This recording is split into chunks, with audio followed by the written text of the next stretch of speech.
ሰላም ውድ የሊንጎነስ አካዳሚ ቤተሰቦቻችን እንደምን አላችሁ? ሊንጎነስ አካዳሚ ኦንላይን ትምህርትን በማስተማር ላይ ይገኛል። የምናስተምራቸው ትምህርቶችም እንግሊዝኛ፣ አማርኛ፣ ሂሳብ እንዲሁም ሌሎችን ተዛማጅ ትምህርቶችን በመስጠት ላይ እንገኛለን።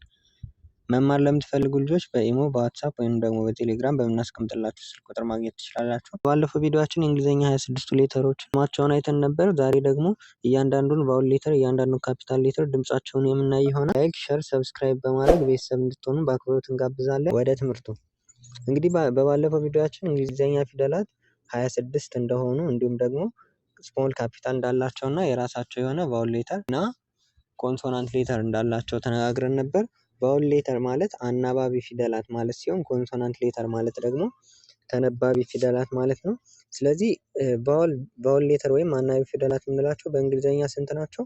5 ናቸው ማለት ነው። እነሱም ኤ፣ ኢ፣ አይ፣ ኦ፣ ዩ ናቸው። እነዚህ 5ቱ የእንግሊዝኛ አናባቢ ፊደላት እንላቸዋለን ማለት ነው። ኤ፣ ኢ፣ አይ፣ ኦ፣ ዩ። እነዚህ ደግሞ የራሳቸውን የሆነ ድምጽ አላቸው። በሁለት አይነት መንገድ እንከፍላቸዋለን። ሾርት ቫውልስ ብለን እና ሎንግ ቫውልስ ብለን። ሾርት ቫውል የምንላቸው የራሳቸው ድምጽ አላቸው። ሎንግ ቫውል የምንላቸውም የራሳቸው ድምጽ አላቸው ማለት ነው። ስለዚህ ሾርት ቫውሎችን ስናይ ምን ድምጽ ኤ ፊደል ቢመጣ እንደማን ይነበባል፣ ሾርት ቫውል ሲሆን እንደማን ይነበባል የሚለውን እናያለን ማለት ነው። ሾርት ቫውል ማለት አጭር ድምጽ ያላቸው ማለት ነው። ለምሳሌ ሾርት ቫውል ሆኖ ሲመጣ ኤ እንደማን ይነበባል? እንደ አ ሆኖ ይነበባል ማለት ነው። ድምጹ አ ይሆናል ማለት ነው። ለምሳሌ እዚህ ጋር ኤ ፒ ፒ ኤል ኢ የሚል አለ። ይሄ ሲነበብ ምን ይሆናል ማለት ነው? አፕል ብለን እናነባዋለን ማለት ነው። አፕል። ለምን? ኤ ሾርት ቫውል ናት። እንደማን ነው የሚነበብ? እንደ አ ስለሆነ አፕል ብለን እናነባዋለን ማለት ነው። እዚህ ጋር ደግሞ ሲ ኤ ቲ የሚል አለ። ይሄኛው ሲ እንደ ክ ይነበባል። ኤ እንደ አ፣ ት እንደ ት ይነበባል። ስለዚህ ክ አ ት በአንድ ላይ ሲሆን ካት ብለን እናነባለን ማለት ነው። ስለዚህ እቺ ኤ እንደ አ ተነበበች ማለት ነው። የኤ ሾርት ቫውሏ ድምጿ ምን ይሆናል ማለት ነው? አ ይሆናል ማለት ነው። ሎንግ ቫውል የኤ ሎንግ ቫውል ሲሆን ደግሞ ማን ይሆናል? የኤ ሎንግ ቫውል ሲሆን ኤ ብለን እናነባዋለን ማለት ነው። ኤ ብለን ሎንግ ቫውል ሲሆን ሎንግ ቫውል የምንላቸው ብዙውን ጊዜ ሁለት በአንድ ቃል ውስጥ ሁለት ቫውል ሌተሮች ይኖራሉ። ለምሳሌ እዚህ ጋር እና ኤ ሁለት ቫውል ሌተር አለ። ስለዚህ እንደ ሎንግ ቫውል እንጠቀመዋለን ማለት ነው። ያው ብዙውን ጊዜ ሁለት ሲሆን ሎንግ እንለዋለን፣ አንዳንዴ ግን ላይሆን ይችላል። ስለዚህ እንደ ሎንግ ቫውል ስትመጣ ኤ ይሆናል ድምጿ ማለት ነው። ኤ ልክ ይሄ ሎንግ ቫውሎች ባጭሩ ለመያዝ እንዲመቻችሁ ሎንግ ቫውሎች ያላቸው ድምጽ እንደ ፊደሉ አጠራር ነው። ለምሳሌ ኤ ቢ ሲ ዲ ኢ ብለን እንደምጠራቸው ቫውሎቹን እንደዛ ይሆናል ድምጻቸው። ኤ ድምጿም ኤ ይሆናል። ኢ ፊደሏም ኢ ናት፣ ድምጿም ኢ ይሆናል ሎንግ ቫውል ላይ። ሶስተኛው ላይ አይም ድምጿ አይ ይሆናል። ፊደሏም አይ ነው፣ የፊደሏ መጠሪያ ስም። ስለዚህ ሎንግ ቫውሎች በሙሉ በፊደላቸው መጠሪያ ስም ይሆናል ማለት ነው። ድምጻቸውም በፊደላቸው መጠሪያ ስም ይሆናል ማለት ነው። ሾርት ቫውሎች ስናይ ግን ከፊደል መጠሪያቸው ድምጽ የተለየ ነው ማለት ነው። ስለዚህ ኤ እንደ አ፣ ኢ ሲሆን ደግሞ እንደ ኤ ይነበባል ማለት ነው። ኢ እንደ ኤ። ለምሳሌ ይህን ምን ብለን እናነባለን? ኢ ጂ ጂ ነው የሚለው ፊደሉ። ኤግ ብለን እናነባለን። ኤግ ብለን እናነባለን። ይሄኛውንም ፒ ኢ ኤን ነው የሚለው። ፒ ኢ ኤን ነው የሚለው። ምን ብለን እናነባለን? ፔን ብለን ኤ ይሆናል ማለት ነው። ፔን። ይሄኛው እንደ ፕ ከዛ ኤ ከዛ ን ፕ ኤ ን በአንድ ላይ ሲሆን ፔን ብለን እናነባዋለን ማለት ነው። ከዚህ አነባቡ ኤ ድምጽ ይኖረዋል ማለት ነው። ሾርት ቫውል በሚሆንበት ጊዜ ኤ ድምጽ ይኖረዋል ማለት ነው። አይ ስንመጣ ኢ ተብላ ትነበባለች። ፊደሏ አይ ናት። ድምጿ ግን ኢ ብለን ነው እንግሊዝኛ ወርዶች ላይ ስናነብ ኢ ብለን እናነባለን። ይህንን በአንድ ላይ ስናነበው ኢንክ እንላለን። ኢንክ አይ ኤን ኬ ነው የሚለው። ኢንክ ብለን እናነባለን ማለት ነው። ስለዚህ ድምጿ እንደ ኢ ይሆናል ማለት ነው። ሾርት ሆና በምትመጣበት ጊዜ የአይ ድምጿ እንደ ኢ ይሆናል ማለት ነው። ይህም በዚህም በተመሳሳይ ፊሽ ፍ ኢ ሽ ኤስኤች ሲሆን ሽ ተብሎ ይነበባል። ስለዚህ ፊሽ ይሆናል ማለት ነው። ሲት የሚለውም እንደተመሳሳይ ስ ኢ ት በአንድ ላይ ሲሆን ሲት፣ ስ ኢ ት ሲት ብለን እናነባለን ማለት ነው በአንድ ላይ ሲሆን። ኦ በሾርት ቫውልም በሎንግ ቫውል ጊዜም ብዙ ጊዜ ተመሳሳይ ነው። ኦ ልክ እንደ ፊደሉ ኦ ሆኖ ይነበባል። ለምሳሌ እዚህ ጋር ኦ አር ኤ ኤን ጂ ኢ በአንድ ላይ ሲሆን ኦሬንጅ ኦሬንጅ ብለን እናነባለን ማለት ነው። ስለዚህ በሾርት ቫውል ጊዜ ኦ ድምፅ ይኖረዋል ማለት ነው ፊደሉ ኦ። ዩ ደግሞ ዩ በሾርት ቫውል ጊዜ አ የሚል ድምፅ ይኖረዋል። አ የሚል ድምፅ ይኖረዋል። ለምሳሌ ዩ ዋይ ዩ ኤም ዋይ ዩ ኤም ይ አ ም የም ብለን እናነባለን በአንድ ላይ ሲሆን ዋይ እንደ ይ ነው የምትነበብ ኮንሶናንት። ዩ እንደ አ ትነበባለች። ኤም እንደምትነበባለች።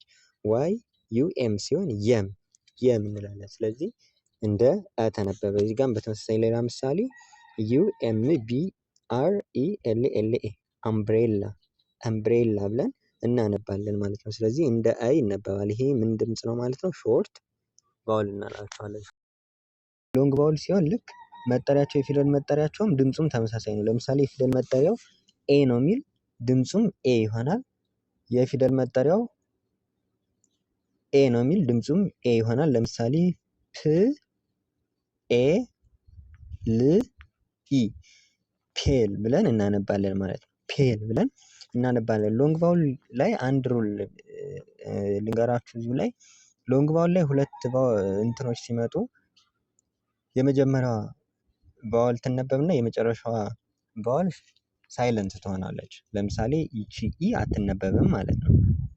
ፔል ብለን እናቆማለን። ኢ ሳይለንት ትሆናለች። ለምን? የመጀመሪያዋ ቀዳሚዋ ኤ ተነባ የመጨረሻዋ ሳትነበብ ትቀራለች ማለት ነው። ስለዚህ ፕ ኤ ል ብለን በአንድ ላይ ሲሆን ፔል ብለን እናነባዋለን ማለት ነው። ፔል ብለን እናነባዋለን። ይችኛዋም ክ ኤ ክ ኬክ ብለን እናነባዋለን። ክ ኤ ክ በአንድ ላይ ሲሆን ኬክ። ይችኛዋ ኢ ሳይለንት ትሆናለች ማለት ነው። ይህኛውም በተመሳሳይ ን ኤ ም ኔም ብለን እናነባዋለን ማለት ነው። ን ኤ ም ኔም ብለን እናነባዋለን ማለት ነው። ኢ ላይ ስንመጣ ልክ የፊደል መጠሪያ ስሟም ኢ ነው። ድምጿም ኢ ትሆናለች ማለት ነው። ኢ ለምሳሌ ሎንግ ላይ ሲሆን ይቺ ም ኢ ሚ ህ ኢ ሂ ብለን እናነባለን ማለት ነው። ስለዚህ ኢ ድምፅ አላት ማለት ነው። አይ ሎንግ ቫውል ላይ እዚህ ጋር የራሷ የፊደሏ መጠሪያ አይ የሚል ድምፅ ይኖራታል። አይ የሚል ድምፅ ይኖራታል ማለት ነው። እዚህ ጋር እንደነገርኳችሁ ሁለት ቫውሎች በአንድ ወርድ ላይ ሲመጡ የመጀመሪያዋ ቫውል ተነባ የመጨረሻዋ ሳይለንት ትሆናለች ብለናል ሎንግ ቫውልስ ላይ። ስለዚህ ይችኛዋን ስናነብ ፕ አይ ል ፕ አይ ል በአንድ ላይ ሲሆን ፓይል ይሆናል ማለት ነው። ፓይል ፕ አይ ል ፓይል ይሆናል ማለት ነው። አይ ስ አይስ አይስ ይሆናል ማለት ነው። አይስ። ስለዚህ አይ የሚል ድምፅ ይኖረዋል ማለት ነው። ኦ እዚህ ጋር ልክ እንደ መጀመሪያው ኦ ድምፅ ይኖረዋል ማለት ነው። ይህንን ስናነበው ሞል ብለን እናነባለን። ስለዚህ ስናነበው ም ኦ ል ሞል ብለን እናነባለን። ግ ኦ ጎ ህ ኦ ም ሆም ብለን እናነባለን። ሆም ጎ ሞል ብለን እናነባለን። ኦ ድምፅ አለው ማለት ነው። ዩ ላይ ስንመጣ እዚህ ጋር ዩ ሚል ድምፅ ፊደሏ ዩ ሚል ድምፅ ይኖራታል ማለት ነው። ለምሳሌ ዩዝ ዩ ኤስ ኢ ዩዝ ብለን እናነባለን ማለት ነው። ዩዝ ብለን እናነባለን ማለት ነው። ዩዝ ብለን እናነባለን። እሺ ቫውል ሌተሮች ድምጻቸው ይህንን ይመስላል ማለት ነው። ስለዚህ ቫውል ሌተሮችን በሁለት መንገድ ነው ድምጻቸው የምትይዙ፣ በሾርት ቫውል እና በሎንግ ቫውል። ሎንግ ቫውል ሲሆን ልክ እንደ ፊደል መጠሪያቸው ይሆናል። ለምሳሌ ኤ ኢ አይ ኦ ዩ ስንል ሎንግ ቫውል ላይ ድምጻቸውም ኤ እንደ ኤ፣ ኢ እንደ ኢ፣ አይ እንደ አይ፣ ኦ እንደ ኦ፣ ዩ እንደ ዩ ይነበባል ሎንግ ቫውል ላይ። ሾርት ቫውል ላይ ስንመጣ ኤ እንደ አ፣ ኢ እንደ ኤ፣ አይ እንደ ኢ፣ ኦ እንደ ኦ፣ ዩ እንደ አ ይነበባል ማለት ነው። ቫውሎች በዚህ መንገድ ይነበባሉ ማለት ነው። እሺ ኮንሶናንት ሌተራቸውን ስናይ ልክ እንደ ሁሎችም ስድስተኛ ፊደላቸውን ይይዛሉ። ቢ እንደ ብ ይነበባል። ቢ እንደ ብ ይነበባል። ለምሳሌ ይህን ስናነበው ት በአንድ ላይ ሲሆን ባት ይሆናል ማለት ነው። ት ምክንያቱም ይሄኛው ሾርት ቫውል ስለሆነ ኤ እንደማን ይነበባል ብለናል? እንደ አ። ስለዚህ ት በአንድ ላይ ሲሆን ባት እንላለን ማለት ነው። ባት እንላለን ማለት ነው። እዚህ ቢ እንደ ብ ይነበባል ማለት ነው። ሲ እንደ ክ ይነበባል። ሲ እንደ ክ ይነበባል። ስለዚህ ት ይሄኛውም ሾርት ቫውል ነው። ኤ ሾርት ቫውል ነው። ት ስለዚህ ካት ብለን እናነባለን። ያ ማለት በአናባቢዎች የአማርኛው አናባቢዎች የአዘር ናቸው አይደለ? ልክ እንደዛ ሁሉ በእንግሊዘኛ እነዚህ አምስቱ ቫውሎች እየገቡ እያንዳንዱን ፊደል ወደ ድምፅ ይቀይሩታል። ለምሳሌ ክና አ ሲመጡ ካ ነው አይደለም የምንለው? ክና አ ሲመጡ ካ ነው ብለን የምናነበው። እንደዛ ሁሉ ሲና ኤ ሲመጡ ማለት ነው ክአ ይሆንና ካት ይሆናል ማለት ነው። ዲ እንደ ዲ ይነበባል። ስለዚህ ይሄኛውን ስናነብ ግ በአንድ ላይ ሲሆን ዶግ ይሆናል ማለት ነው። ምክንያቱም ዲኦ ሲሆን በአማርኛው ለምሳሌ ድና ኦ በአንድ ላይ ሲመጡ ዶ ብለን እንደምናነበው ሁሉ እዚህ ጋር ግ በአንድ ላይ ሲሆን ዶግ ብለን እናነባለን ማለት ነው። ኤፍ እንደ ፍ ይነበባል። ኤፍ እንደ ፍ ይነበባል። FISH ነው የሚለው ፊደሉ። ስለዚህ ኢ ናት። ሾርት ቫውል ስለሆነች ፊሽ ይሆናል ማለት ነው። በአንድ ላይ ፊሽ ይሆናል ማለት ነው። ጅ ላይ ስንመጣ ግ ተብሎ ይነበባል። ይሄኛው በአንድ ላይ ሲሆን ት በአንድ ላይ ጎት ብለን እናነባለን ማለት ነው። ጎት ብለን እናነባለን። ይሄኛው ኦኤ በአንድ ላይ ሲመጡ የመጀመሪያው ይነበብና ሁለተኛው ቅድም እንደነገርኳቸው ሁለተኛው ሳይለንት ስለሚሆን ት በአንድ ላይ ሲሆን ጎት ብለን እናነባለን ማለት ነው። ኤች እንደ ይነበባል። ት በአንድ ላይ ሲሆን ሃት ብለን እናነባለን ማለት ነው። ሃት ብለን እናነባለን። ጄ እንደ ጂ ይነበባል። ም በአንድ ላይ ሲሆን ጃም ብለን እናነባለን። ጃም ብለን እናነባለን። ስለዚህ ጂ እንደ ጂ ይነበባል። ኬ እንደ ክ ይነበባል። ይሄኛው ፊደል KITE ነው የሚል ሁለት ቫውል ስላለ ሎንግ ቫውል ነው። ስለዚህ አይ በሎንግ ቫውል ጊዜ እንደማን ይነበባል ብለናል? እንደ አይ። በሎንግ ቫውል ጊዜ እንደ አይ ስለሚነበብ የመጨረሻው ሳይለንት ትሆናለች። ት በአንድ ላይ ካይት ይሆናል። ካይት ይሆናል ማለት ነው ስናነበው ካይት። ኤል እንደ ል ይነበባል።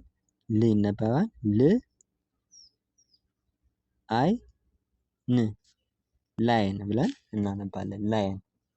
ላይን ብለን እናነባለን ማለት ነው። ኤም እንደ ም ይነበባል። ኤም እንደ ም ይነበባል። ይህንን ስናነብ በአንድ ላይ ሲሆን ማን ብለን እናነባለን ማለት ነው። ማን ብለን እናነባለን ማለት ነው። እዚህ ጋር ስንመጣ ኤን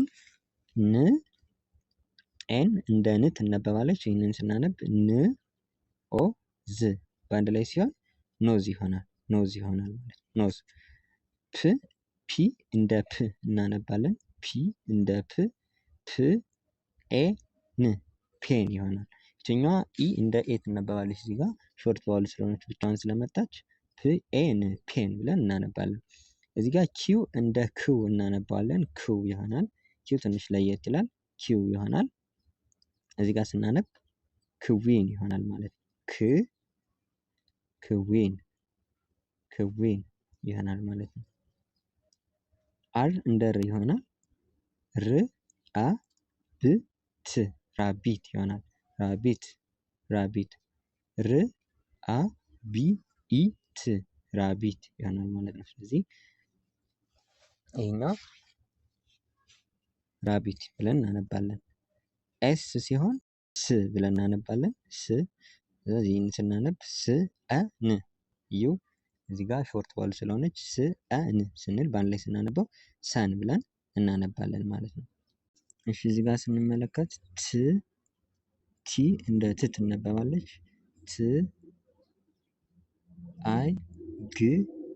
በአንድ ላይ ሲሆን ታይገር ብለን እናነባለን ማለት ነው። ታይገር ብለን እናነባለን።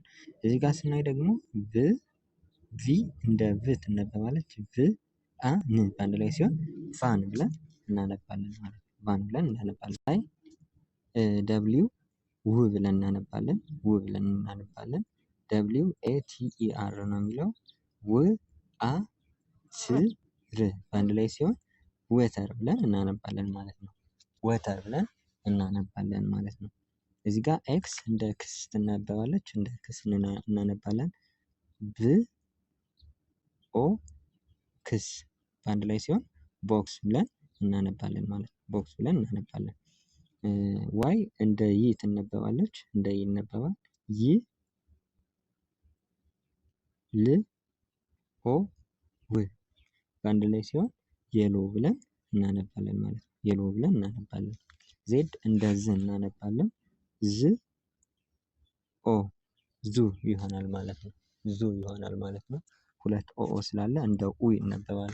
ኦ ዳብል ሲመጣ ዙ ብለን እናነባለን ማለት ነው። እንግዲህ እነዚህ የእያንዳንዳቸው የኮንሶናንት ሌተሮች ድምጽ ነው ማለት ነው። እንደ ማጠቃለያ ያክል ቫውል ሌተሮች ስንት ናቸው? 5 ናቸው። ማን ማን ናቸው? ኤ ኢ አይ ኦ ዩ ወይም በስሞል ሌተር ኤ ኢ አይ ኦ ዩ። ይሄ ካፒታሉ ነው፣ ይሄኛው ስሞል ነው ማለት ነው። እነዚህ ሌተር ኔማቸው ነው። ኤ ኢ አይ ኦ ዩ። ይሄ ሌተር ኔም ማለት ነው። ሌተር ኔማቸው ነው። ድምጻቸው ሾርት ሳውንድ ሲኖራቸው ኤ እንደ አ ሎንግ ሳውንድ ሲሆን እንደ ኤ፣ ሾርት ሳውንድ ሲሆን አ፣ ሎንግ ሳውንዱ ኤ ነው። ሾርት ሳውንዱ ግን አ ይሆናል። የኢ ሌተር ኔሙ ኢ ነው። ሾርት ሳውንዱ ኤ ነው። ሎንግ ሳውንዱ ኢ። ስለዚህ ሎንግ ሳውንድ እና ሌተር ኔም ለቫውሎች ተመሳሳይ ነው ማለት ነው። ለአይ ሾርት ሳውንዱ ኢ ነው። ሎንግ ሳውንዱ አይ ነው ራሱ ሌተር ኔሙን ይደግማል። ለኦ ሁለቱም ተመሳሳይ ነው። ኦ ሾርት ሳውንዱ ሎንግ ሳውንዱም ኦ ነው። ለዩ ሾርት ሳውንዱ አ ነው። ሎንግ ሳውንዱ ዩ ይሆናል ማለት ነው። ዩ። ወደ ኮንሶናንት ሳውንድ ስንመጣ ደግሞ ቢ እንደ ብ፣ ሲ እንደ ክ ወይም እንደ ሲ ይነበባል። ዲ እንደ ድ፣ ኤፍ እንደ ፍ፣ ጂ እንደ ግ ወይም አንዳንዴ እንደ ጂ ይነበባል። ኤች እንደ ህ፣ ጄ እንደ ጂ፣ ኬ እንደ ክ፣ ኤል እንደ ል፣ ኤም እንደ ም፣ ኤን እንደ ን፣ ፒ እንደ ፕ፣ ኪው እንደ ክው፣ አር እንደ ር፣ ኤስ እንደ ስ ወይም እንደ ዝ፣ ቲ እንደ ት፣ ቪ እንደ ቭ፣ ደብሊው እንደ ው፣ ኤክስ እንደ ክስ፣ ዋይ እንደ ይ፣ ዜድ እንደዚህ ይነበባሉ ማለት ነው። ስለዚህ ይህንን ቪዲዮ ደጋግማችሁ በማየት ጥሩ ነገር ትማሩበታላችሁ ብዬ አስባለሁ። በቀጣይ ቪዲዮ ደግሞ እያንዳንዱን ሰፋ ባለ ምሳሌ እያንዳንዱን በደንብ አሳያችኋለሁ ማለት ነው። ቪዲዮውን ላይክ፣ ሸር፣ ሰብስክራይብ በማድረግ ቤተሰብ ይሁኑን። በቀጣይ ቪዲዮ እስኪንገናኝ ድረስ ቸር እንሰንብት።